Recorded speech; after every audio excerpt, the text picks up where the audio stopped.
Welcome to Casting 101. In this segment, we're going to talk about presentation. Now, what I mean by presentation is the manner in which you're offering your fly to the trout in order to hopefully entice it to striking your fly.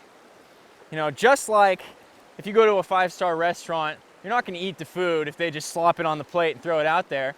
You need them to fluff it up a little bit, add some presentation to it. The trout isn't going to eat your fly if you just sloppily cast it down there and splash it around. You need to have a good presentation. What I mean by that is you want to cast softly so that your fly just alights on the surface of the water. You need to choose your casting angle so that your line isn't spooking the fish, and you also need to achieve what's called a drag-free drift so that your fly is naturally drifting down the current just like it was a natural insect. So I have this boulder here, and I think a trout is laying just behind it. It's a good looking lie. I've got a nice soft current where the boulder kind of breaks the current. I've got some, it's a good place for the fish to feed because you got that fast current coming next to the slow current where insects will drift down just like a little conveyor belt. And what I'm going to try to do is cast right up onto that conveyor belt and allow my fly to just drift into the fish's viewing window.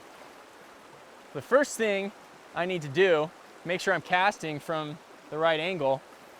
Here I've chosen a downstream position so that, and just off to the side so that when I cast, my fly line isn't spooking the fish. The second thing I'm going to do, make sure when I cast, I stop high so that my fly just alights on the surface of the water rather than splashing down. I want to make sure that my fly line fully extends so that I don't get a sloppy cast and spook the fish. In order to do that, all I'm going to do is make sure I stop high so the line extends out normally. And then once the fly hits the water, I just allow it to drift naturally through the fish's viewing window, just like so. There are many ways to achieve a drag-free drift. One of them is mending, which we'll talk about in another segment.